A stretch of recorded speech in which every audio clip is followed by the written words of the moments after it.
Neglect the cause of motion. Motion कैसे start हुआ हमें नहीं पता है। मोशन क्यों स्टार्ट हुआ, किस रीजन से स्टार्ट हुआ, कोई दिक्कत नहीं, लेकिन कैसे आया होगा, कॉमन सेंस की बात है बच्चों। हमने इस पर लगाया होगा एक क्या, फोर्स। सेंटर की ओर लगता है। आप हमेशा बोल देते हो ऊपर से नीचे की ओर लगता है, ऊपर से नीचे की ओर नहीं लगता है। कहीं पर भी बॉडी हो, फोर्स किधर की ओर लगता है, सेंटर की ओर लगता है। एक और क्वेश्चन, एक और क्वेश्चन। अरे मोरे राजा आ जाओ, ये भी एक क्वेश्चन है। तैयार हो ना, तैयार। अरे यार धक्का क्यों दे रहे हो, देख रहे हो ना पढ़ाने आ रहे, धक्या रहे हो। बच्चा है मेरे पास, रंगबाजी नहीं, धक्का दे रहे हैं बच्चों। तो स्वागत है सभी प्यारे बच्चों के अपने क्लास 11th वाले बच्चों का अपने प्यारे से अच्छे से शून्य बैच में। तो बच्चों हम लोगों ने अब तक काफी चैप्टर्स पढ़ लिए हैं। लास्ट टाइम में हम लोगों ने पढ़ा मोशन इन अ प्लेन, और आज बात करने जा रहे हैं न्यूटन्स लॉ ऑफ मोशन। जी हाँ बच्चों, आज हम न्यूटन्स के गति के नियम पढ़ने जा रहे हैं, और कमाल का चैप्टर है। पूरा फील आएगा, थोड़ा फ्लो में आएगा, लेकिन जबरदस्त आएगा। इसलिए सारे के सारे बच्चे हो जाओ रेडी, क्योंकि आपके जय भैया कमाल का गर्दा उड़ाने वाले हैं। तो सारे बच्चे हो जाओ रेडी, और भना भन तरीके से पढ़ना, कोई बच्चा पीछे मत हटना। आ जाओ फिर, आ जाओ आ जाओ मेरे मुन्ना। हम लोग क्या क्या इसमें डिस्कस करने वाले हैं, नो डाउट हम लोग बल की संकल्पना पढ़ने वाले हैं, कॉन्सेप्ट ऑफ फोर्स के बारे में पढ़ने वाले हैं, न्यूटन के नियम पढ़ेंगे हम लोग, ठीक है। फिर कुछ आवेग के बारे में जानेंगे। क्लियर है। तो सबसे पहले तो हम लोग जानने जा रहे हैं बच्चों आज, अब तक हम लोगों ने पढ़ा था काइनेमेटिक्स। लास्ट टाइम में हम लोगों ने देखा था कि हम लोगों ने काइनेमेटिक्स पढ़ा था, जिसमें हम लोग स्टडी ऑफ मोशन के बारे में जानने थे, स्टडी ऑफ मोशन के बारे में जानना चाह रहे थे। स्टडी ऑफ मोशन में हम देखते थे कि बॉडी रेस्ट से मोशन में जाती थी तो क्या क्या होता था, ठीक है। लेकिन यहां पर हम लोग काइनेमेटिक्स की दूसरी ब्रांच को पढ़ने वाले हैं, जिसका नाम है डायनामेटिक्स। ये डायनामेटिक्स क्या होता है, डायनामिक्स क्या होता है, इसमें हम लोग कॉज ऑफ मोशन का स्टडी करेंगे। Cause of motion, cause of motion का मतलब, जब हम काइनेमेटिक्स पढ़ रहे थे, जब हम लोगों ने पढ़ा था मोशन इन स्ट्रेट लाइन, तो उसमें हम लोग क्या पढ़ रहे थे, neglect the cause of motion. Motion कैसे स्टार्ट हुआ हमें नहीं पता है, लेकिन बस मोशन होने से क्या क्या हो रहा था, इन सब चीजों को हम पढ़ रहे थे अपने काइनेमेटिक्स में। बट आज हम डायनामिक्स में क्या पढ़ने वाले हैं, मतलब आज हम न्यूटन्स लॉ में क्या पढ़ने वाले हैं, मोशन क्यों स्टार्ट हुआ, किस रीजन से स्टार्ट हुआ, that means cause of motion. Suppose करो बच्चों, सपोज करो कि कोई सरफेस पर एक बॉडी रखी हुई है। सपोज करो कि सरफेस पर एक क्या रखी हुई है, बॉडी रखी हुई है। मान लो ये बॉडी यहां से यहां पर आ गया। मान लो बच्चों ये बॉडी यहां से कहां तक आ गया, एस डिस्प्लेसमेंट ट्रेवल करके एक प्लेस से दूसरे प्लेस तक आ गया, कोई दिक्कत नहीं, लेकिन कैसे आया होगा, कॉमन सेंस की बात है बच्चों। हमने इस पर लगाया होगा एक क्या, फोर्स। जब हमने इस पर फोर्स लगाया होगा तब ये एक प्लेस से कहां गया, दूसरे प्लेस तक गया। That means F is equal to में क्या हो जाएगा, आप बताओ, फोर्स के कारण ही ये डिस्प्लेस्ड हुआ है। मतलब अगर रीजन जानना चाहें तो बॉडी में मोशन क्यों होता है, फोर्स के कारण होता है। कॉमन सेंस की बात है। अभी भैया ने हमको धकियाया ना, हम वहां चुप्पे चाप खड़े थे, भैया ने धकिया दिया, हम इधर आ गए, तो हम अपनी पोजीशन चेंज किए हैं, किसके कारण, फोर्स के कारण। इसका मतलब एक चीज पता चल रहा है कि बॉडी में मोशन कैसे आया, फोर्स के कारण। अब सवाल ये उठता है बच्चों, फोर्स होते कितने टाइप के, फ्लो में चलेगा लेकिन सब कुछ चलेगा।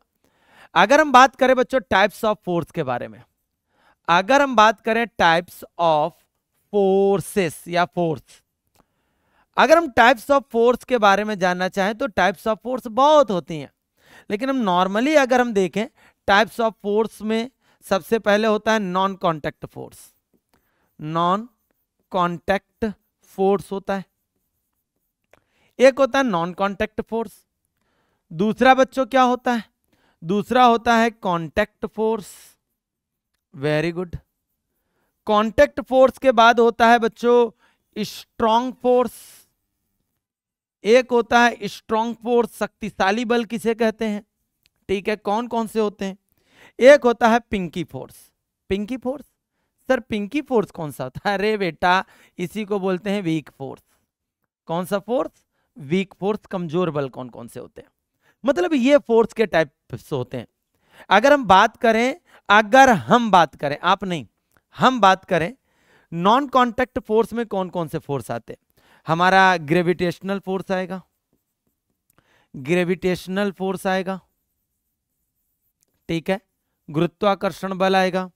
दूसरा बच्चों जो आएगा वो आएगा मैग्नेटिक फोर्स आएगा, मैग्नेटिक फोर्स आएगा, नो डाउट बच्चों। अगर तीसरे की बात करें, मैग्नेटिक फोर्स के अलावा कौन सा फोर्स आएगा? Gravitation force, magnetic force, electrostatic force या इलेक्ट्रिक फोर्स बोल सकते हो, इलेक्ट्रिक फोर्स। ये सारी की सारी क्या है हमारे पास? Non contact force. अब इनमें से ये जो दोनों हैं इनको हम लोग पढ़ेंगे 12th में, तो इनके बारे में तो हम कुछ जानेंगे नहीं। ग्रेविटेशनल फोर्स क्या होता है इसको हम अभी जानेंगे, लेकिन उससे पहले आप हमसे ये समझो बच्चों, ये कांटेक्ट फोर्स कौन कौन से होते हैं? कांटेक्ट फोर्स मतलब टेंशन फोर्स, टेंशन फोर्स, तनाव बल कहते हैं इसी को, ठीक है। और normal reaction force, normal reaction force, आराम आराम से पढ़ेंगे। Normal reaction force. तीसरे की बात करें तो बच्चों होता है स्प्रिंग फोर्स। कौन सा force? Spring force, spring force. Very good. Strong force के बारे में बात करें, स्ट्रॉन्ग फोर्स के बारे में बात करें तो ये होता है बच्चों न्यूक्लियर फोर्स, नाभिकीय बल, ठीक है। अगर हम बात करें तो बच्चों ये भी हम लोग किस में पढ़ेंगे? 12th में। लेकिन ये सारे के सारे 11th में है। ये भी 11th में है, अभी डिस्कस करेंगे। ये भी 11th में अभी डिस्कस करेंगे। ये भी 11th में अभी डिस्कस करेंगे। ये भी 11th में है, ये भी डिस्कस करेंगे। वीक फोर्स में अगर बात करें तो बच्चों ये होता है इंटरमॉलिक्यूलर फोर्स, अणुओं के बीच लगने वाला बल। अणुओं के बीच लगने वाले बल को हम लोग कहेंगे intermolecular force, inter molecular force, ठीक है। अंतराणिक बल कहते हैं, ये सबसे कमजोर बल होता है, ये सबसे कमजोर बल होता है। इसके बारे में आप केमिस्ट्री में ज्यादा पढ़ोगे, हम लोग भी पढ़ेंगे, बट छोटा सा डिस्कशन है इंटरमॉलिक्यूलर फोर्स, जो कि हमारे 11th में होगा, but most of the part इसको आप केमिस्ट्री में ही पढ़ोगे। किसमें पढ़ोगे? केमिस्ट्री में, नो डाउट, नो डाउट मेरे प्यारे बच्चों, नो डाउट। बहुत अच्छी बात। न्यूक्लियर फोर्स हम लोग 12th में पढ़ेंगे मेरे प्यारे बच्चों। अब यहां पर जानने की बात है क्या होता है ग्रेविटेशनल फोर्स, क्या होता है टेंशन फोर्स, क्या होता है नॉर्मल फोर्स, पूरी अच्छी तरीके से गर्दा उड़ा देंगे हम लोग। क्या होता है सबसे पहले अगर हम बात करें आप लोगों से, ग्रेविटेशनल फोर्स क्या होता है? ग्रेविटेशनल फोर्स क्या होता है? सारे बच्चे जरा गौर से ध्यान से देखेंगे। अगर ग्रेविटेशनल फोर्स के बारे में बात करें तो आप सभी लोग जानते हो, अगर अर्थ सरफेस पर कोई बॉडी रखी हुई है, अर्थ सरफेस पर कोई बॉडी रखी है, तो उस पर सेंटर की ओर एक फोर्स लगता है जिसे ग्रेविटेशनल फोर्स कहते हो। सेंटर की ओर लगता है। आप हमेशा बोल देते हो ऊपर से नीचे की ओर लगता है, ऊपर से नीचे की ओर नहीं लगता है। कहीं पर भी बॉडी हो, फोर्स किधर की ओर लगता है? सेंटर की ओर लगता है। ये होता है हमारा कौन सा force? Gravitational force, no doubt. अब सवाल उठता है बच्चों, ये टेंशन फोर्स कौन सा होता है? कौन सा फोर्स? Tension force. मींस इसी को आप लोग बोलते हो बच्चों ये तनाव बल। क्या होता है तनाव बल? क्या होता है तनाव बल बच्चों? हमेशा एक डोरी में लगता है। किस में लगता है? डोरी में। हमेशा तनाव बल एक डोरी, स्ट्रिंग में लगता है। तो अगर डोरी थ्रेड कहते हो, जिसे स्ट्रिंग कहते हो, उसमें फोर्स कैसे, कहां, क्या लगेगा? आइए जरा फोकस करते हैं। डोरी में तनाव हमेशा उधर की ओर लगा रहता है जिधर की ओर डोरी बंधी होती है। मान लो ये एक डोरी है, डोरी से एक बॉडी को लटका दिया, मान लो 3 किलोग्राम की एक बॉडी है। मान लो कितने किलोग्राम की बॉडी है? 3 किलोग्राम की। नो डाउट बॉडी पर वेट तो नीचे की ओर होगा, ग्रेविटेशनल फोर्स नीचे की ओर होगा। लेकिन मत भूलिएगा डोरी में तनाव हमेशा उधर की ओर लगता है जिधर की ओर डोरी बंधी होती है। इधर से देखोगे तो डोरी ऊपर की ओर बंधी है तो तनाव का डायरेक्शन उधर की ओर होगा। अगर सेम स्ट्रिंग है तो टेंशन भी सेम ही होगा। अगर डोरी समान है तो तनाव भी समान होगा। जैसे जस्ट लाइक दैट, अगर एक एग्जांपल लें, जैसे मान लो बच्चों ये एक पिंड है, ये एक पिंड है और इस पर हम बच्चों एक फोर्स लगा के आगे घसीटा मारेंगे। तो मत बोलो, इधर से देखोगे तो डोरी इधर बंधी, टेंशन इधर की ओर, इधर से देखोगे तो डोरी इधर बंधी, टेंशन इधर की ओर। बोलो यस और नो। स्ट्रिंग सेम है, डोरी समान है तो तनाव भी समान होगा। इधर से देखोगे तो डोरी इधर बंधी, टेंशन इधर की ओर। डोरी डिफरेंट हुई, टेंशन बदल जाएगा। सिंगल है तो सिंगल टेंशन, डबल है तो डबल टेंशन। समझ रहे हो ना, बात डोरी की हो रही गंदे बच्चे। तो तनाव बल हमेशा एक डोरी में लगता है और तनाव बल हमेशा उधर की ओर लगता है जिधर की ओर डोरी बंधी होती है। क्लियर होगा। भिन्न भिन्न डोरियों के लिए तनाव बल भी भिन्न भिन्न होगा, याद रखिएगा इस पॉइंट को। अगली बात, ये नॉर्मल रिएक्शन फोर्स क्या होता है? नॉर्मल रिएक्शन फोर्स एक एक बच्चे जरा फोकस करके पढ़ेंगे। फोकस हवा मतलब अभिलंब, अभिलंब प्रतिक्रिया बल क्या होता है? अभिलंब प्रतिक्रिया बल क्या होता है? सभी बच्चे जरा फोकस करेंगे। अभिलंब प्रतिक्रिया बल हमेशा सरफेस के परपेंडिकुलर अपवर्ड डायरेक्शन में लगता है। आप लोग सीधे बोल देते हो ऊपर की ओर लगता है, गलत। जैसे ये कोई एक सरफेस है, सरफेस पर एक बॉडी है, नो डाउट बॉडी का वेट किधर की ओर लग रहा होगा? नीचे की ओर, नो डाउट।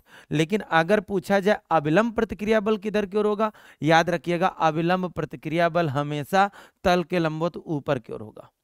अभिलंब प्रतिक्रिया बल हमेशा तल के लंबवत ऊपर की ओर होगा, नो डाउट। जैसे मान लो ये है और ये एक इंक्लाइंड प्लेन है, नत समतल है। मान लो तुम ऊपर खड़े होकर शाहरुख खान बन रहे हो, ऐसे, ठीक ऐसे हो। अब तुम खड़े हो जा रहे हो तो इसका मतलब ये थोड़ा नहीं कि शाहरुख खान टेढ़ा है तो तुम्हारा नॉर्मल रिएक्शन फोर्स भी टेढ़ा हो जाएगा। भाई बॉडी का वेट नो डाउट नीचे की ओर होगा, लेकिन नॉर्मल रिएक्शन फोर्स हमेशा सरफेस के परपेंडिकुलर ऊपर की ओर होगा। मतलब इस समय नॉर्मल रिएक्शन फोर्स इधर की ओर होगा। बोलो, नॉर्मल रिएक्शन फोर्स हमेशा तल के लंबवत ही लगेगा। अगर कभी नॉर्मल रिएक्शन फोर्स 0 हो जाए तो उस समय किसी भी बॉडी को वेटलेसनेस का फील आएगा, भारहीनता का अनुभव होगा। किसका अनुभव होगा? भारहीनता का। मतलब तुमको अपना भार फील नहीं होगा। भाई नॉर्मल रिएक्शन फोर्स एक्चुअल में वेट को बैलेंस करने के लिए ही लगता है, ठीक है। कर पाए तो ठीक, नहीं कर पाए तो मुंह भरा नीचे गिर जाओगे, उस समय तुमको वेटलेसनेस का फील होगा, दैट मीन्स भारहीनता का अनुभव होगा। कुल मिला के ध्यान में रखिएगा अभिलंब प्रतिक्रिया बल हमेशा तल के लंबवत ऊपर की ओर कार्य करता है। अगली बात समझ लो बच्चों, स्प्रिंग फोर्स क्या होता है? स्प्रिंग फोर्स, इसी को स्प्रिंग बल भी बोलते हैं। स्प्रिंग बल, स्प्रिंग बल क्या होता है? सही बच्चे, अच्छी तरीके से कंसंट्रेट करेंगे। अच्छी तरीके का समझते हो ना? अच्छी तरीके से, वेरी गुड। जरा गौर करेंगे सारे के प्यारे के प्यारे के बच्चों, क्या गौर करोगे? जरा ध्यान से सुनो। मान लो बच्चों ये कोई एक सरफेस है, इस सरफेस पर कोई एक स्प्रिंग बंधी हुई है और स्प्रिंग से एक ब्लॉक बंधा हुआ है। अब इस स्प्रिंग पर कोई एक हमने एक्सटर्नल फोर्स F' लगाया, जिससे ये स्प्रिंग खींचकर आगे आ गई। मान लो कितना डिस्प्लेसमेंट हुआ? X। तो अगर हम स्प्रिंग पर एक फोर्स लगाकर आगे की ओर घसीटते हैं तो मत भूलिएगा स्प्रिंग पर एक फोर्स ऐसा डेवलप होगा जो कि हमारे लगाए गए फोर्स का अपोज करेगा, विरोध करेगा। और ये फोर्स हमेशा इस बॉडी को उसकी इनिशियल पोजीशन पर लाने का प्रयास करेगा। इस फोर्स को रीस्टोरिंग फोर्स भी कहा जाएगा, आगे चलकर याद रखिएगा। मतलब स्प्रिंग फोर्स लगाए गए बल के हमेशा अपोजिट होगा। ये स्प्रिंग फोर्स जो होता है F इज इक्वल टू में माइनस का K इंटू में L होता है। K इंटू में L ना लिखकर X कहेंगे बच्चों। माइनस क्या बताता है कि ये जो स्प्रिंग फोर्स है वो डिस्प्लेसमेंट के क्या है, अपोजिट डायरेक्शन में है, या डिस्प्लेसमेंट स्प्रिंग, याद रखिएगा ये F क्या है, एक्सटर्नल फोर्स नहीं है, स्प्रिंग फोर्स है। जहां K क्या होगा, K को बोलते हैं बच्चों फोर्स कांस्टेंट। K को क्या बोलते हैं, फोर्स कांस्टेंट, इसी को बोलेंगे बल नियतांक। किसी स्प्रिंग, किसी पर्टिकुलर एक स्प्रिंग के लिए कांस्टेंट रहेगा। अगर डिफरेंट डिफरेंट स्प्रिंग है तो K की वैल्यू भी डिफरेंट डिफरेंट रहेगी, लेकिन अगर स्प्रिंग सेम है तो आप उस पर F डैश की वैल्यू बढ़ाओगे तो F की वैल्यू चेंज होगी, K की वैल्यू कोई चेंज नहीं होगी। बात समझ में आ रही है? तो ये होता है हमारा स्प्रिंग फोर्स। तो अभी तक हम लोगों ने किसके बारे में नॉलेज लिया, स्प्रिंग फोर्स के बारे में नॉलेज लिया। अब थोड़े से चलते हैं अच्छे अच्छे न्यूमेरिकल्स की ओर। तैयार हो ना, तैयार रहना। क्या बोला जा रहा है, न्यूटन का फर्स्ट लॉ क्या होता है, आप सभी लोग जानते हो।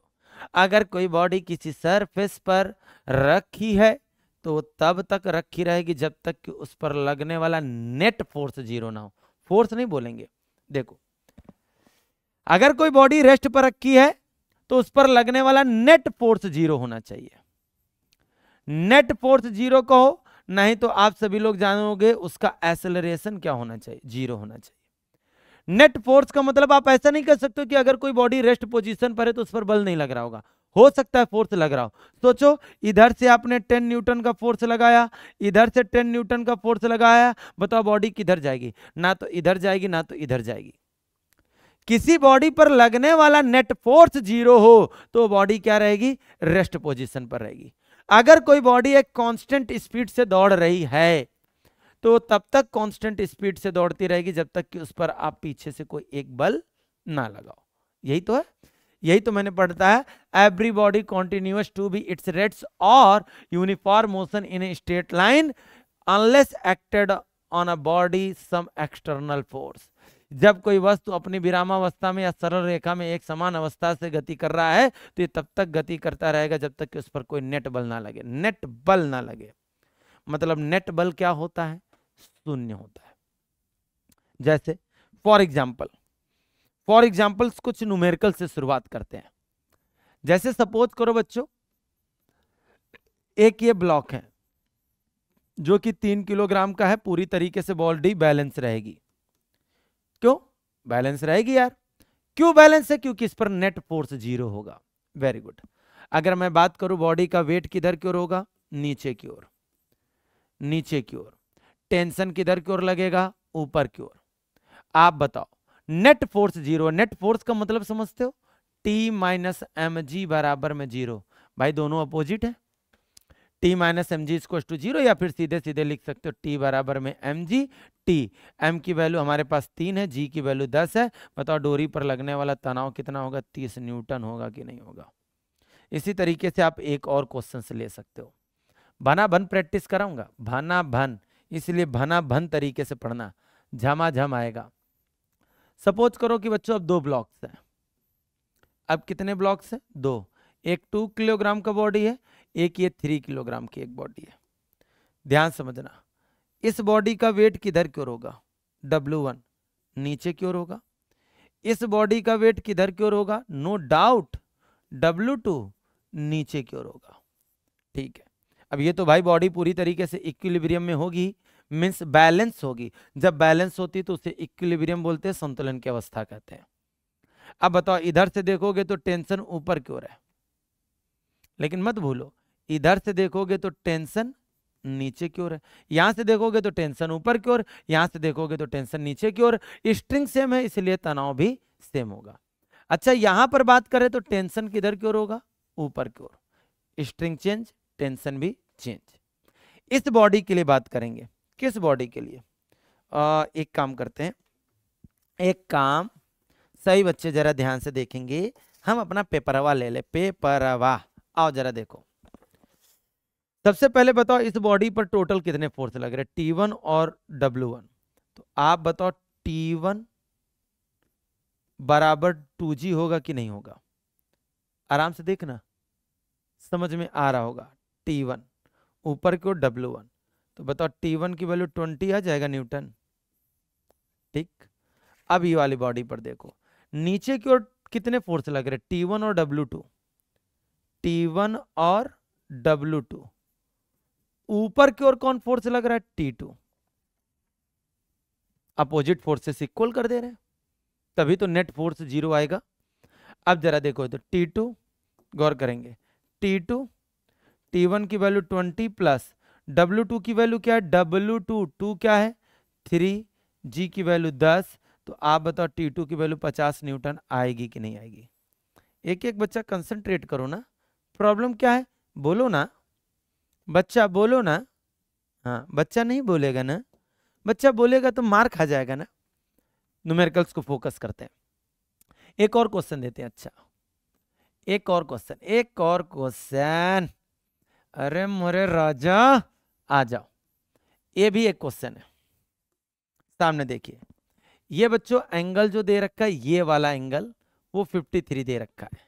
ठीक है, ये बॉडी हमारे पास 2 kg की है, बोलता है ये पूरी तरीके से इक्विलिब्रियम में, संतुलन की अवस्था में। तो बोलेगा डोरी में तनाव निकालो।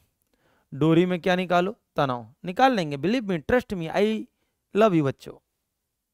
ये क्या बोल दिया सर? ओ भैया ये बोलते हो सर, मुंह से वाणी निकालो सर। आप बताओ ये 2G होगा, इस पर टेंशन T1 इधर की ओर होगा, नो डाउट। अब जरा गौर से सुनो बच्चों, जरा गौर से देखो, अगर ये 53 है तो ये भी 53 होगा। इस पर टेंशन इधर की ओर होगा T2, T2 के दो कंपोनेंट करोगे, ये होगा T2 cos 53, ये होगा T2 sin 53।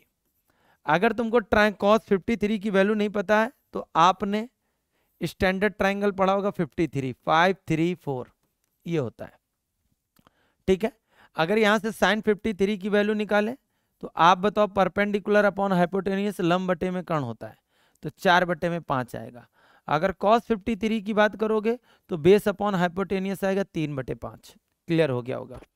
अब जरा देखो, अब ये पूरी तरीके से इक्विलिब्रियम में, बैलेंस कंडीशन में, इसका मतलब अपोजिट फोर्सेस को आपको इक्वल करना होगा।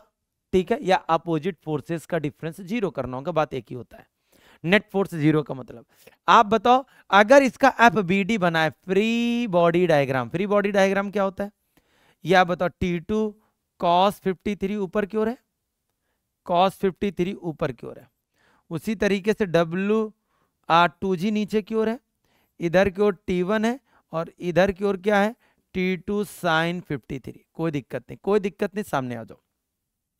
T2 क्या बैलेंस कर रहा है? T2 cos 53 बैलेंस कर रहा है 2G को। T2 cos 53 की वैल्यू क्या है? 3/5। आप बताओ 2G की वैल्यू 10, कोई दिक्कत नहीं। T2 की वैल्यू आप बताओ 100/3 न्यूटन आ गई कि नहीं आ गई? 100/3 न्यूटन। क्लियर है भाई? 20 पंचे 100। अब जरा देखो ये क्या कर रहा है? T1 किसको बैलेंस कर रहा है?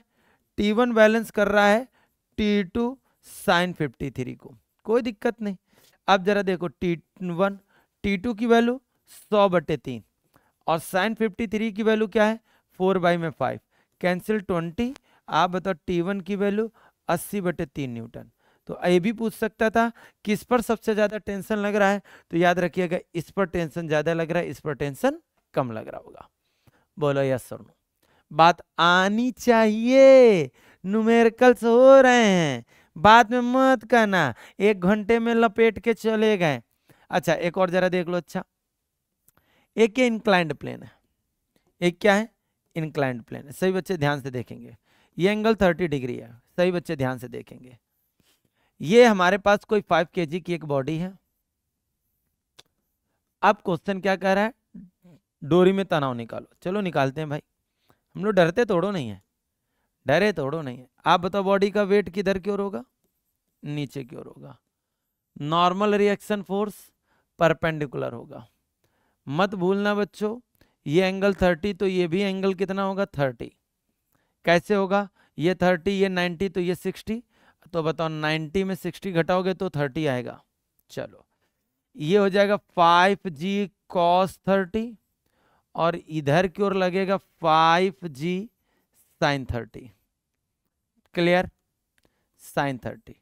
टेंशन इधर की ओर होगा। अब बताओ टेंशन किसको बैलेंस कर रहा है? 5g sin 30 को बैलेंस कर रहा है। तो t is equal to 5, g की वैल्यू बोलो बच्चों 10 रख दोगे, sin 30 की वैल्यू 1/2। आप बताओ 5, t की वैल्यू 25 न्यूटन का टेंशन आया कि नहीं आया? डोरी में तनाव निकालना आया कि नहीं आया? अच्छा n क्या बैलेंस कर रहा है? n बैलेंस कर रहा है 5g cos 30 को। तो आप बताओ n बराबर 5g की वैल्यू 10 √3/2, आप बताओ 5, आप बताओ n की वैल्यू 25 √3 न्यूटन। इस तरीके से हम लोग अविलंब प्रतिक्रिया बल, नॉर्मल रिएक्शन फोर्स निकाल लें, टेंशन निकाल लें। उम्मीद है सही बच्चों को आया होगा। अब चलते हम लोग सीधे सीधे न्यूटन से सेकंड लॉ पर। यस, फ्लो में पढ़ना है रे राजा, फ्लोवा में पढ़ने आया है ना।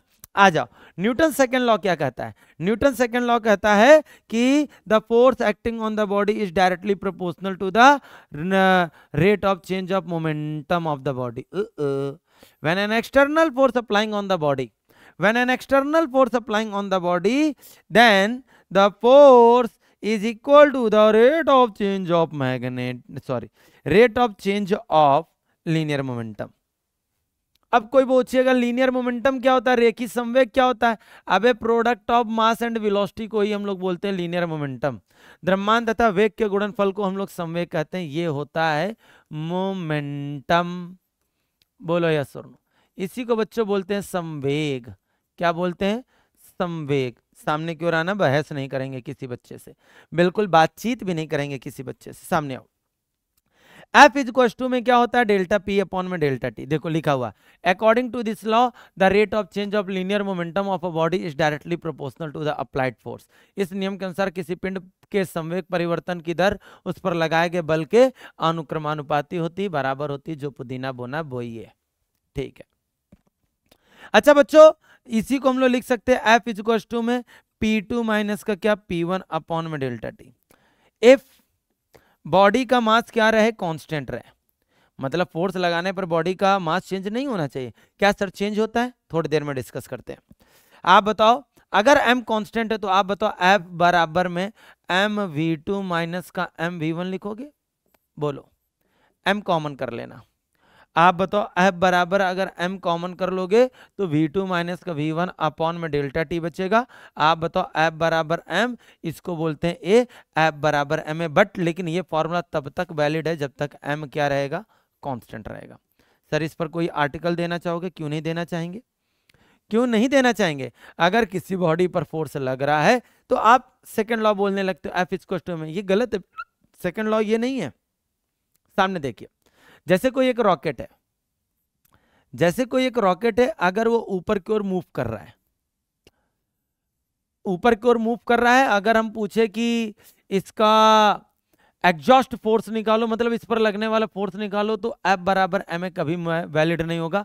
क्योंकि अगर एक रॉकेट ऊपर की ओर जा रहा होगा तो पीछे से फ्यूल भी निकाल रहा होगा, फ्यूल निकालने के कारण m क्या हो रहा होगा? चेंज हो रहा होगा। m चेंज हो रहा होगा तो हम लोग उस समय ये फार्मूला यूज नहीं कर सकते हैं, क्योंकि ये फार्मूला तब यूज होता है जब m क्या हो? कांस्टेंट हो। एक और कंडीशन बताना चाहेंगे आपको, सेकंड कंडीशन। सेकंड कंडीशन में क्या हम बोलना चाहते हैं कि if any body, if a particle, जब कोई कण, यदि कोई कण ऐसा, इफ एनी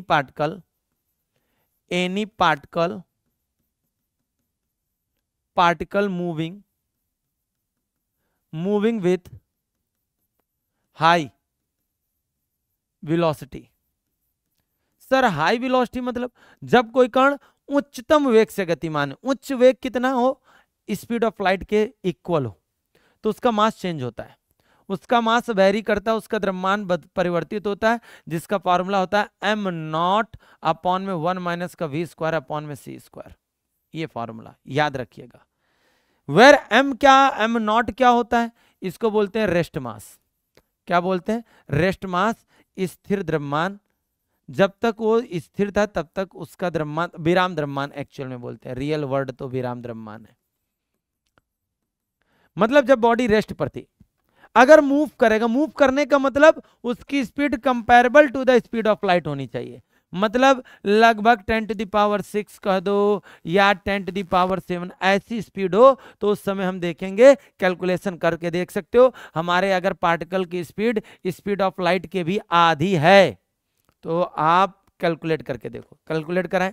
m इज में m0 अंडर रूट के अंदर 1 माइनस आप बताओ c²/4 इंटू में c², नौ दिस से दिस क्या हो जाएगा, कैंसल, तो आप बताओ m इज में हो जाएगा m0 अंडर रूट के अंदर 1 माइनस का 1/4, आप बताओ m0 अंडर रूट के अंदर 3/4, बोलो, तो आप बताओ m की वैल्यू अंडर रूट के अंदर 4/3 m0 आएगी, बताइए यहां पर m की वैल्यू m0 से बढ़ी कि नहीं बढ़ी, बोलो। तो अगर कोई body with moving with the high velocity अगर comparable to the light of speed से अगर वो ट्रेवल कर रही है तो उसका मास चेंज होगा, और जब मास चेंज होगा तो f इज में ma वैलिड नहीं होगा। तो क्या sir Newton second law valid नहीं है? ऐसा नहीं है, एक्चुअली मैं आपको बताता हूं, एक्चुअली में F बराबर होता है dp/dt, पढ़ा, P बराबर अभी अभी आपने पढ़ा mv, तो आप बताओ F बराबर d/dt, आप बताओ m इंटू में v, इसका डिफ्रेंसिएशन करो, दो फंक्शन का डिफ्रेंसिएशन कैसे होता है, फर्स्ट का नहीं होता है तो सेकंड का होता है बच्चों, जब सेकंड का नहीं होता है तो फर्स्ट का होता है, बोलो। एक्चुअल में ये ओरिजिनल न्यूटन सेकंड लॉ है, ये है second law, Newton second law, इसे आप बोल सकते हो। क्यों? जब m कांस्टेंट होगा, व्हेन m कांस्टेंट, अगर m कांस्टेंट होगा तो आप सभी लोग जानते हो, अगर कांस्टेंट होगा तो कांस्टेंट का टाइम के साथ डिफरेंशिएट क्या होगा, जीरो होगा, जीरो हो जाएगा तो उस समय आ जाएगा f इज में m dv/ में क्या dt, तो आप बताओ f इज में m a हो जाएगा कि नहीं हो जाएगा, ये ओरिजिनल फॉर्मूला है। जब m को मतलब m जब कांस्टेंट नहीं होगा तब हम ये पूरा का पूरा फॉर्मूला इस्तेमाल कर सकते हैं, बोलो। क्या एक एक बच्चे को बात समझ में आई? क्या एक एक बच्चे को बात समझ में आई? ठीक है, अगर एक एक बच्चे को बात समझ में आई तो ठीक है, जरा सामने की ओर सभी लोग फोकस करेंगे, सामने की ओर फोकस क्या करेंगे, कुछ न्यूमेरिकल्स को लेकर आ रहे हैं, जरा सामने की ओर आइए, जैसे जस्ट लाइक दैट, ये कोई एक बॉडी है जो कि 5 किलोग्राम की है, इस पर हमने 10 न्यूटन का फोर्स लगाया, तो बोलता है एक्सेलरेशन निकालो, तुरंत आप लिखोगे F बराबर ma 10, आप बताओ 5, a कैंसिल करोगे, a की वैल्यू 2 मीटर पर सेकंड स्क्वायर। सर ये तो बिल्कुल सिंपल था बेटा, शुरुआत सिंपल से कर रहे हैं, कहानी को आगे बढ़ने दीजिए। अगर ये पहला न्यूमेरिकल आ गया तो आई थिंक दूसरा भी न्यूमेरिकल आ जाएगा, जस्ट लाइक दैट। अगर इस बॉडी पर हम लोग अगर 30 डिग्री पर हटाओ 60 डिग्री पर हमने अगर कोई 20 न्यूटन का फोर्स लगा दिया, जो कि ऑलरेडी 5 केजी की बॉडी है, अब अगर एक्सेलरेशन पूछा जाए तो क्या होगा, मत भूलिए अगर इस डायरेक्शन में फोर्स लगा रहे हो तो बॉडी आगे की ओर मूव करेगी, इस डायरेक्शन में, तो इस डायरेक्शन में डिस्प्लेसमेंट के डायरेक्शन में फोर्स कितना लग रहा होगा, F cos 60, मतलब एक्सेलरेशन इसके कारण नहीं, एक्सेलरेशन इस फोर्स के कारण प्रोवाइड हो रहा होगा, तो F cos 60 इक्वल टू में हम लोग ma लिखेंगे, क्योंकि एक्सेलरेशन इस डायरेक्शन में आ रहा है, तो इस डायरेक्शन में फोर्स कितना है, F cos 60, cos 60 की वैल्यू क्या होती है 1/2, m की वैल्यू 5g, a की वैल्यू निकालनी, सॉरी f की वैल्यू हमारे पास 20 है, cos 60 की वैल्यू 1/2, m की वैल्यू 5 इंटू में a, कैंसिल करोगे 10, कैंसिल करोगे a की वैल्यू 2 मीटर पर सेकंड स्क्वायर अभी भी आएगी, बोलो बात समझ में आई होगी, उम्मीद तो करते ही हैं हम। अब जरा समझो, अब थोड़ा सा आर्टिकल को बदल कर देते हैं, थोड़ा सा बच्चों फ्लो में जरूर होगा बट सारे कॉन्सेप्ट को भी तो समझाना है, ठीक है, सारे कॉन्सेप्ट को बिल्कुल मस्त तरीके से समझो।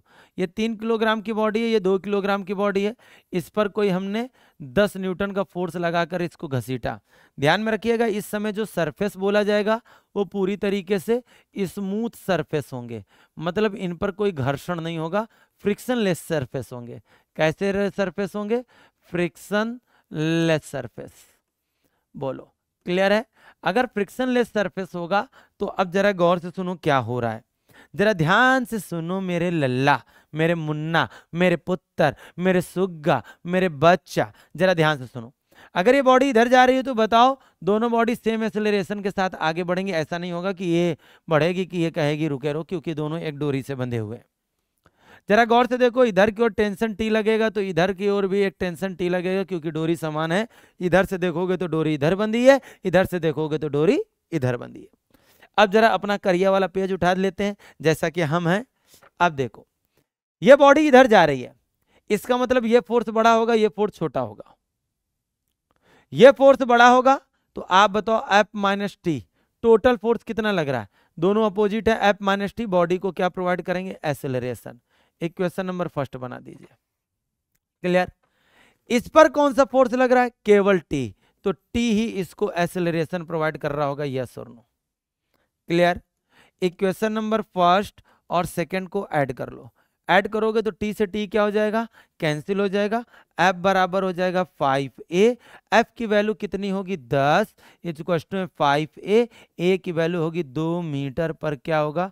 Second square. क्या बात है सर, सारे क्वेश्चन का आंसर 2 ही आ रहा है। ए की वैल्यू कहीं पर भी रख दो।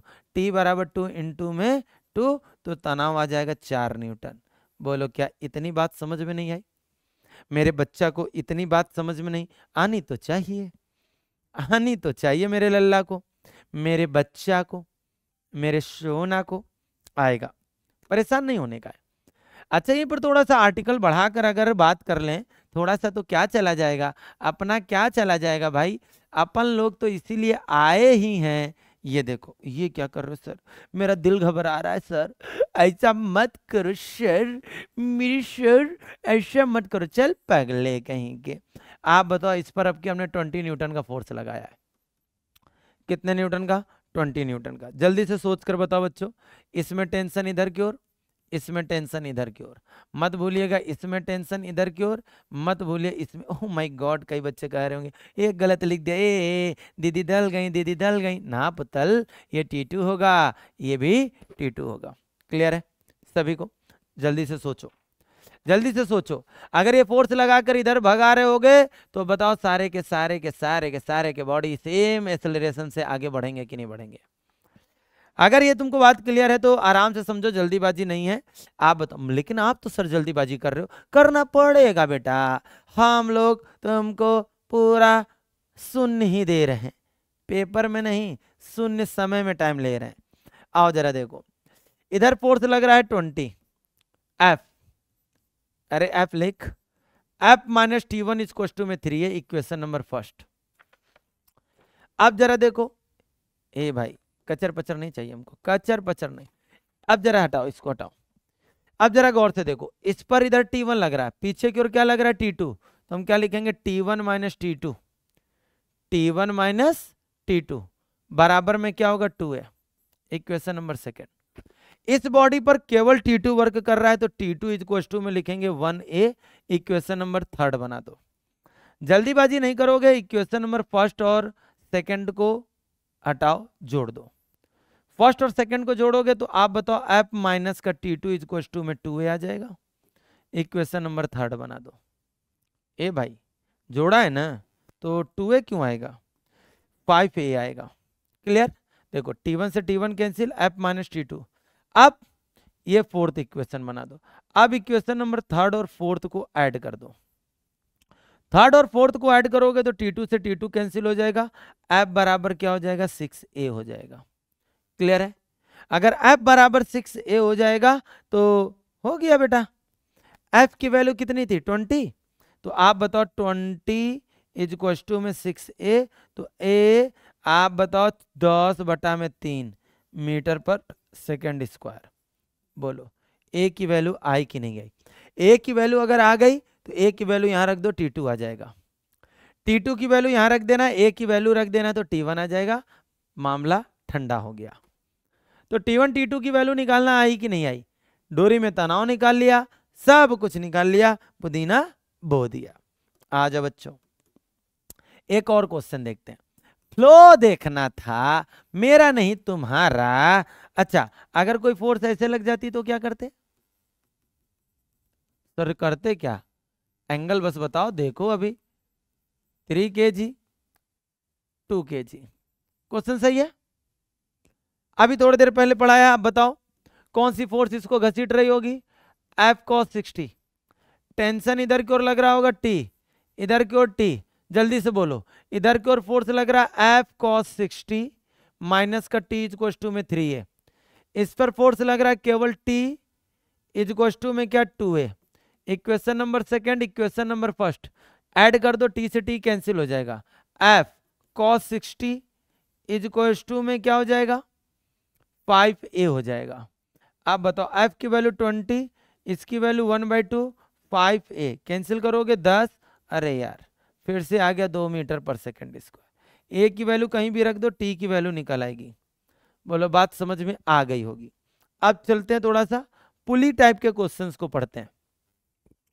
पुली वाले क्वेश्चंस क्या होते हैं बच्चों, पुल्ली पुल्ली होती है, पुल्ली पुल्ली होती है। जैसे ये गिरनी है, इस पर एक 3 किलोग्राम का बॉडी है, इस पर एक बच्चा 5 किलोग्राम की बॉडी है।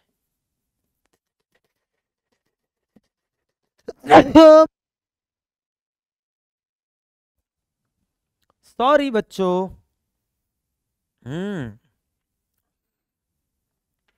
ये 2 किलोग्राम की है।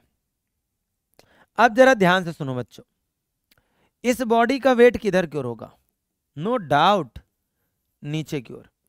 इस बॉडी का वेट नो डाउट नीचे की ओर। बॉडी का वेट नीचे की ओर होगा तो टेंशन किधर की ओर होगी, ऊपर की ओर होगी। इसलिए नहीं कि बॉडी का वेट नीचे की ओर है, भाई डोरी बंधी किधर की ओर, इधर की ओर, तो बताओगे टेंशन इधर की ओर।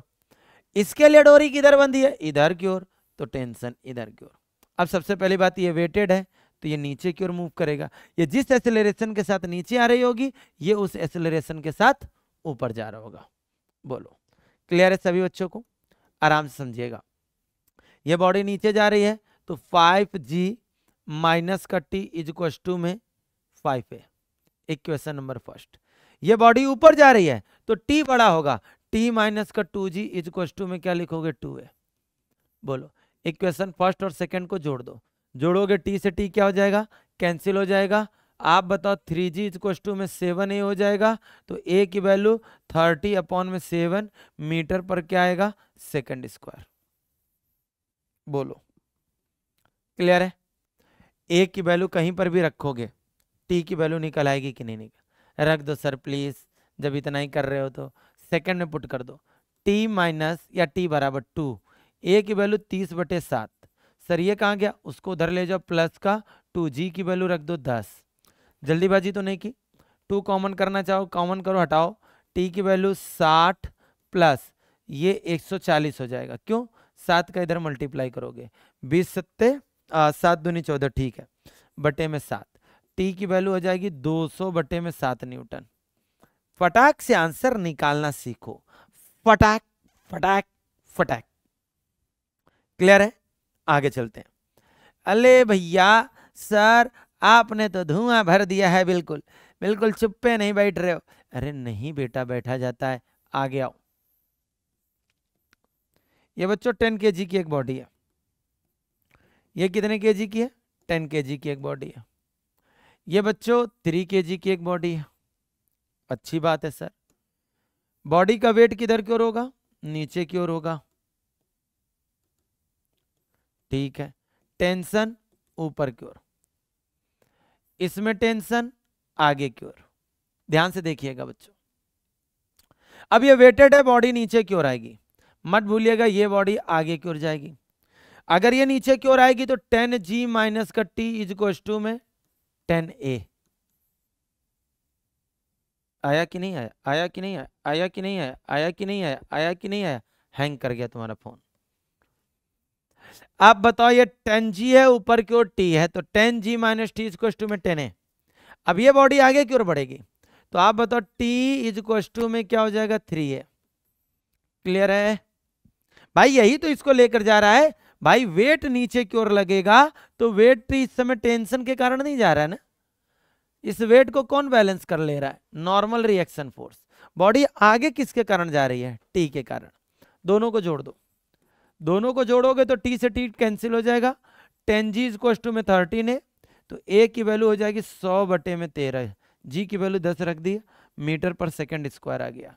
यही वैल्यू बच्चों यहां पर रख दोगे तो टेंशन की वैल्यू निकल आएगी। लल्लन टाप तरीके से पढ़ो, चुपचाप किसी को बताना नहीं, धीरे धीरे बोल, कोई सुनना ले, और अगर कोई सुन लिया तो बहुत मार खाओगे तुम लोग। आ जाओ, अब ये देखो दो दो पुल्ली है, कितनी पुल्ली है, दो दो पुल्ली है, होने दो, क्या करना है बच्चों, मेरे प्यारे बच्चों। फिर से क्वेश्चन समझो, ये फिर से 5 kg का है, ये 2 kg का है। अब तुम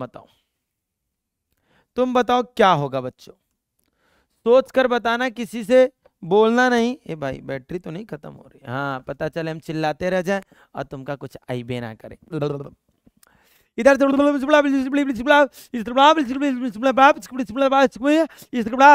मोबाइल तुम्हारा हैंग कर रहा है, ध्यान से पढ़ो बेटा। इस बॉडी का वेट नीचे की ओर, टेंशन ऊपर की ओर, क्लियर। ये बॉडी नीचे की ओर मूव करेगी, ये बॉडी आगे की ओर जाएगी, इसमें टेंशन वही, देखो डोरी सेम तो टेंशन भी सेम।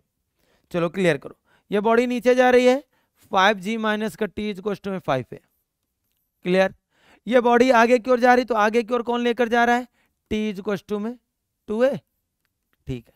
इक्वेशन नंबर फर्स्ट और सेकंड को जोड़ दो, टी से टी क्या हो जाएगा 5g इक्वल में 7 है, ए की वैल्यू 50/7 मीटर पर सेकंड स्क्वायर, मीटर पर सेकंड स्क्वायर, दैट्स इट।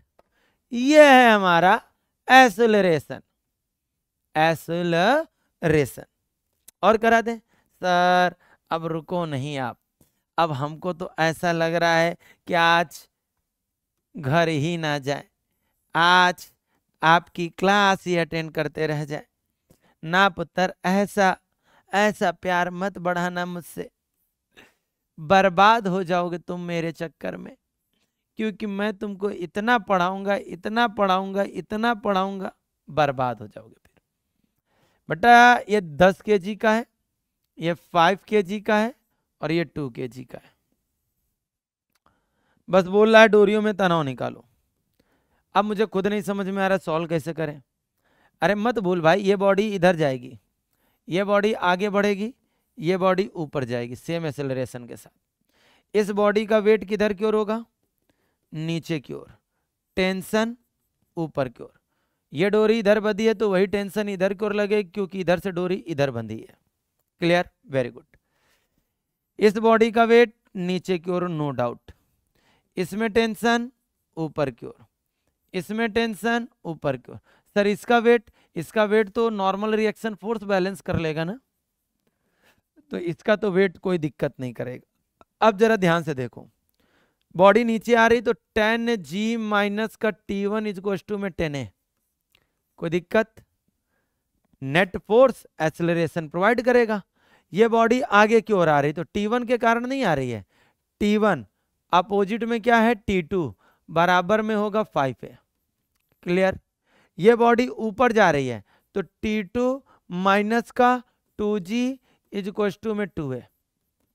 बताओ, इक्वेशन बनाना सीखो, कॉन्सेप्ट हम इसीलिए दे रहे हैं, इतनी प्रैक्टिस इसीलिए करा रहे हैं। बस लंका लगा दो, लगा दो, लगा दो, लगा दो। मोबाइल हैंग कर रहा तुम्हारा।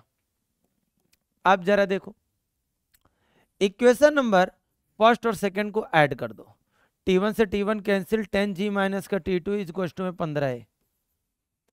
तो आप बताओ जरा, अरे भाई इक्वेशन नंबर फोर्थ, अब थर्ड और फोर्थ को जोड़ दो, थर्ड और फोर्थ को जोड़ोगे तो T2 से T2 कैंसिल हो जाएगा, 10g में से 2g घटाओगे तो 8g आएगा, और 15 और 2 17a हो जाएगा, और a की वैल्यू हो जाएगी 80/17 मीटर पर सेकंड स्क्वायर।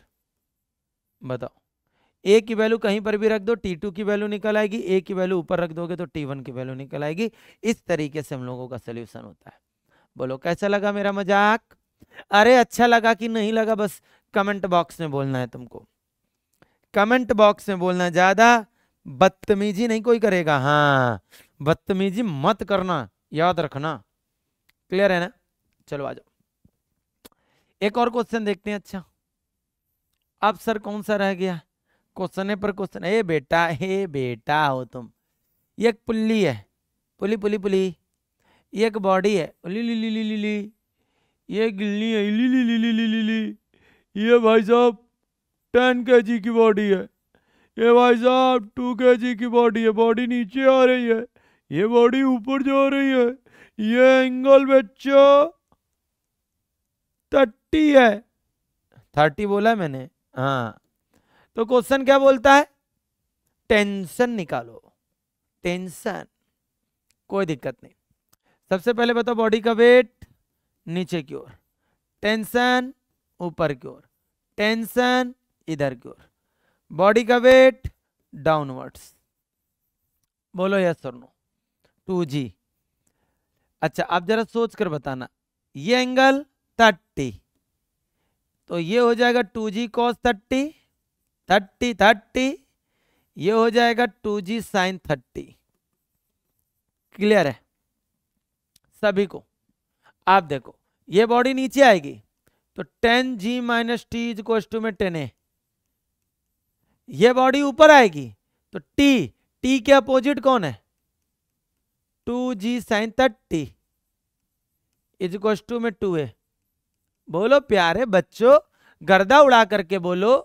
आप बताओ, इक्वेशन फर्स्ट में सेकंड को ऐड करेंगे, टी से टी क्या हो जाएगा? कैंसिल।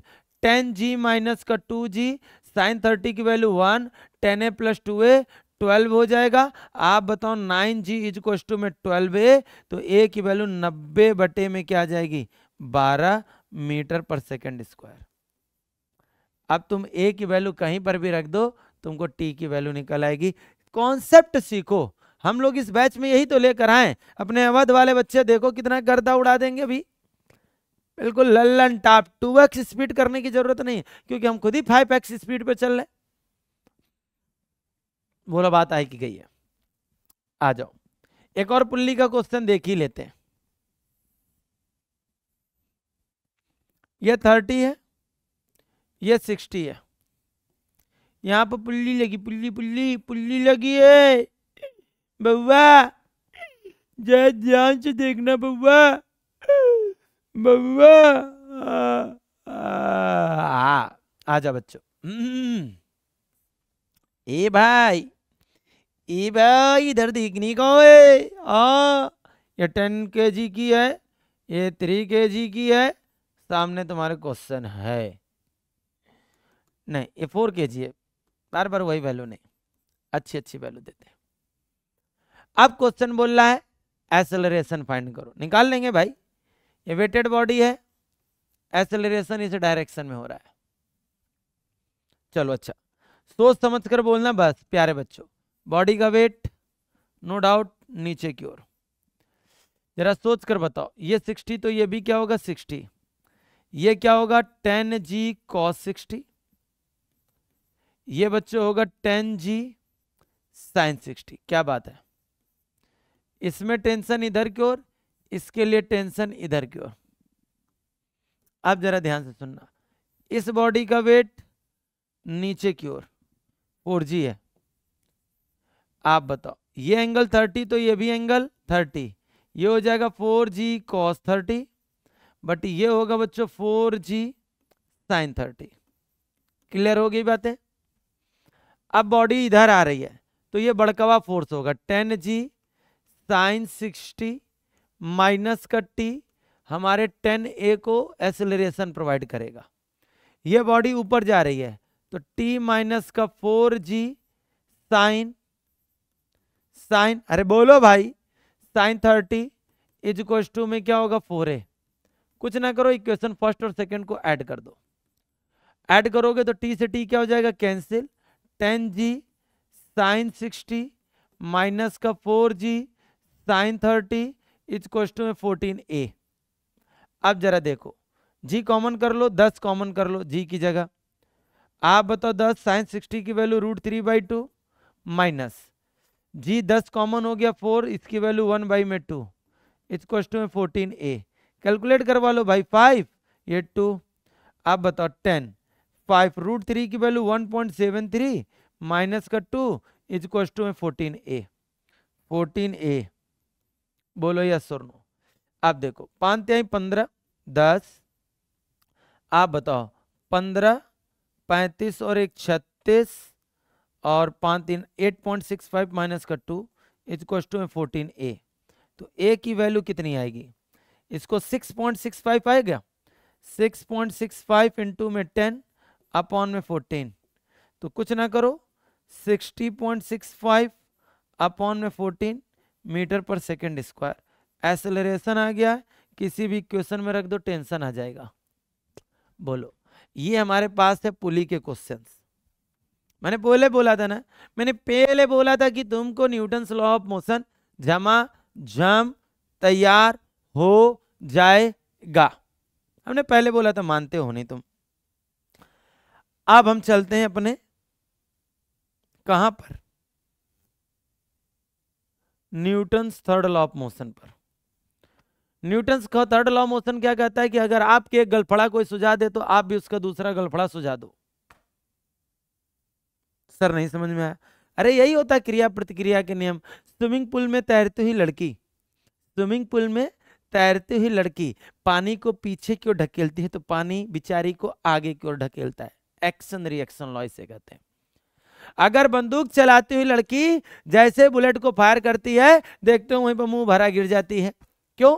क्योंकि जिस फोर्स के साथ बुलेट आगे जाती है वो गन को उसी फोर्स के साथ पीछे की ओर ढकेलती है। अगर वो गन उस गर्ल ने संभाल लिया तब तो ठीक है, नहीं तो फिर मुंह भरा। सर सारे एग्जाम्पल्स में आप गर्ल्स की ही बेइज्जती क्यों करते हो? No comment. ऐसा मैं सोचकर बिल्कुल भी नहीं बोलता एग्जाम्पल्स, मेरे मन में बस आ जाता है तो बोल देते हैं। ठीक है, ठीक है ना? तो according to this law, when a body extern a force on a second body, then second body also exert a force on a first body. Two forces are equal in magnitude but opposite in direction. For example, swimmer swims in a water. देखो हमने यहाँ girls नहीं बोला, example में बोलते हैं हम। इस नियम के अनुसार जब कोई वस्तु किसी दूसरी वस्तु पर बल लगाती है तो दूसरी वस्तु भी पहले वस्तु पर उतना ही क्या लगाती है? बल लगाती है। इस प्रकार से लगाए गए बल के परिमाण तो बराबर होते हैं लेकिन उनकी दिशाएं एक दूसरे के विपरीत होती है। एग्जाम्पल के तौर पर एक बना रवा है, एक का है बना रवा। हाँ, एक बनरवा है बच्चों जो कि ऊपर की ओर चढ़ रहा है। इस बंदर का जो वेट है वो 80 केजी है। क्या है? 80 केजी। ये डोरी मैक्सिमम 800 न्यूटन का तनाव सहन कर सकती है। कितने न्यूटन का? 800 न्यूटन का। ठीक है, 800 न्यूटन सही है? नहीं, ऐसा करते हैं आ आ आ आ आ आ। बंदर ऊपर चढ़ रहा है, नो डाउट, ठीक है। ये रस्सी अधिकतम 1000 न्यूटन का तनाव सहन कर सकती है। इस बंदर का द्रव्यमान 80 केजी है, ठीक है। तो बोलेगा बंदर का एक्सेलरेशन निकालो। बंदर किधर जा रहा है? ऊपर की ओर जा रहा है।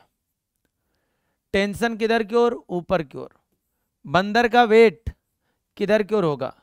नीचे की ओर होगा। बोलो यस और नो। अब ये ऊपर जा रहा है तो T minus M G equal में क्या होगा? M A. भाई ऊपर जा रहा है तो वेट किधर की ओर लगेगा? नीचे की ओर। अब बताओ, ये हो गया 1000, ये हो गया 80, जी की वैल्यू 10, 80 इंटू में ए। 1000 माइनस का क्या होगा? 800। बोलो क्लियर है? हाँ, 80 इंटू में ए। तो आप बताओ ए की वैल्यू 200 बटे में क्या हो जाएगी? 8। 0 0 कैंसिल कर देना। ए की वैल्यू 5/2, 2.5 मीटर पर सेकंड स्क्वायर के त्वरण से बंदर को ऊपर चढ़ना होगा। 2 मीटर पर सेकंड स्क्वायर के त्वरण से उसको ऊपर चढ़ना होगा। बात सभी को समझ में आ गई होगी। आगे की ओर आते हैं। ये लीनियर मोमेंटम क्या होता है सभी को बता चुके हैं। मास एंड वेलोसिटी के प्रोडक्ट को ही हम लोग लीनियर मोमेंटम कहते हैं। ये एक इस वेक्टर क्वांटिटी होती है, सदिश राशि होती है। इसका मात्रक क्या होगा? किलोग्राम मीटर पर सेकेंड, किलोग्राम मीटर पर सेकेंड। आराम आराम से पढ़ेंगे, जल्दीबाजी नहीं करेंगे। सर ये दोबारा क्यों पढ़ा रहे हैं? क्योंकि बच्चों हम लोग पढ़ाना चाहते हैं आपको रेखीय संवेग संरक्षण का सिद्धांत क्या होता है। रेखीय संवेग संरक्षण का सिद्धांत यह कहता है कि अगर किसी सिस्टम पर कोई एक्सटर्नल फोर्स वर्क ना करे तो, जैसे एक बॉडी दूसरे बॉडी के साथ कोलाइड कर रही है, टकरा रही है, तो ये बॉडी इस पर फोर्स लगाएगी, ये बॉडी इस पर फोर्स लगाएगी, एक्सटर्नल कोई फोर्स वर्क नहीं करेगा।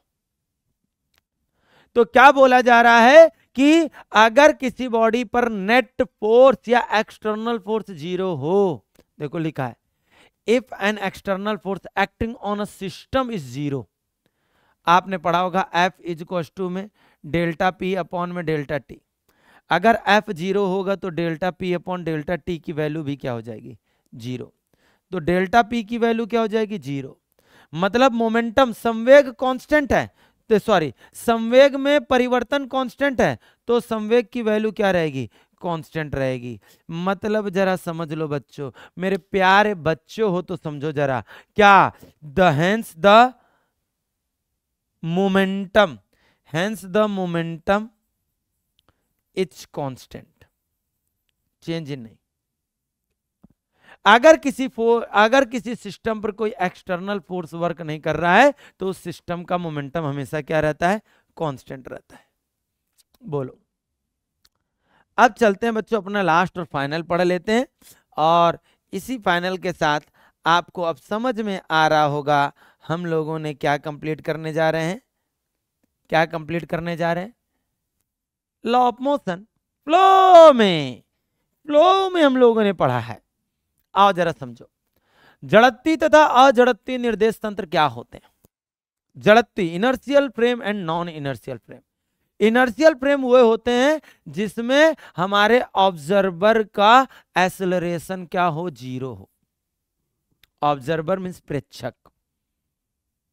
मतलब आप बताओ, एक ये ट्रेनवा है जिसमें 2 लड़का हैं ए और बी, ये आगे की ओर मूव कर रही है, और ये बाहर हमारी मीनू मैडम बालों को लहराते हुए खड़ी हैं, ना, तो इनका एक्सेलरेशन 0 होगा। तो अगर इनका एक्सेलरेशन 0 होगा तो इस समय जब ये इन दोनों को देखेंगी तो ये दोनों मोशन करते हुए नजर आएंगे। मतलब मोशन करते हुए नजर आएंगे, that means F equal to में कहीं ना कहीं ma इनको नजर आएगा कि नहीं, इनको लग रहा है कि नहीं इस पर कोई फोर्स लग रहा है जिसके कारण इसमें एक्सेलरेशन है। मतलब इसी को ऐसे ही बोला जाता है, मतलब वे फ्रेम जो न्यूटन्स लॉ के लिए वैलिड हो। देखो यही लिखा होगा, the frame of reference in which Newton's first law of motion is valid is called the inertial frame. Inertial frame आराम से पढ़ेंगे, जल्दीबाजी नहीं। मतलब ऐसा फ्रेम जिसमें न्यूटन्स के लॉ वैलिड हो, चाहे फर्स्ट हो, चाहे सेकंड हो, चाहे थर्ड हो। लेकिन अभी आप ही बताओ अगर यही मीनू मैडम अंदर घुस जाए ट्रेनवा के, तो आप बताओ इनको ये भी रेस्ट नजर में आएगा? ये भी भले वो आगे मोशन कर रहा है, भले वो आगे क्या कर रहा है? मोशन कर रहा है, लेकिन इनको ये दोनों रेस्ट पोजीशन पर रहेंगे मोशन होने के बावजूद भी। तो क्या यहां पर न्यूटन्स लॉ वैलिड है? मीन्स सीधे से समझ लो, मीन्स ऐसा निर्देश तंत्र जिसमें न्यूटन के गति के प्रथम नियम का पालन होता है, और वो जिसमें न्यूटन के गति का पालन ना हो, ऐसे तंत्र को या ऐसे निर्देश तंत्र को हम लोग अजड़त्वी तंत्र कहते हैं, नॉन इनर्शियल फ्रेम। बोलो, क्लियर? सीधी सी बात। तो जब न्यूटन्स लॉ वैलिड नहीं है तो इसके लिए हमें क्या करना चाहिए? इसके लिए हमें एक फेक फोर्स लगानी चाहिए। दैट मीन्स हमें न्यूटन्स लॉ तो यार गलत तो नहीं है ना, कोई गलती तुम्हारी है कि तुम अंदर काहे घुस गए, और घुस गए तो फिर उस कंडीशन में हमें एक फेक फोर्स, एक स्यूडो फोर्स लगानी चाहिए, जो कि एफ इक्वल टू माइनस का क्या होगा ma, जहां हमारा ए जो होगा ऑब्जेक्ट का एक्सेलरेशन होगा, ऑब्जर्वर का एक्सेलरेशन होगा, ऑब्जर्वर का, ठीक है। और एफ जो होगा ऑब्जेक्ट पर लगने वाला फोर्स होगा, और ये फोर्स हमेशा ऑब्जर्वर के एक्सेलरेशन के अपोजिट डायरेक्शन में लेना होगा। ये होगा हमारा स्यूडो फोर्स। क्लियर है? क्लियर होगा। तो ओवरऑल बच्चों अगर हम देखें तो पूरी तरीके से एनएलएम को पढ़ा, न्यूटन्स लॉ ऑफ मोशन को पढ़ा। फुल रिवीजन करिएगा, विथ न्यूमेरिकल आपको दिया है। उम्मीद है कि सारे बच्चे मस्त तरीके से पढ़ोगे। और ये है हमारा न्यूटन्स लॉ ऑफ मोशन।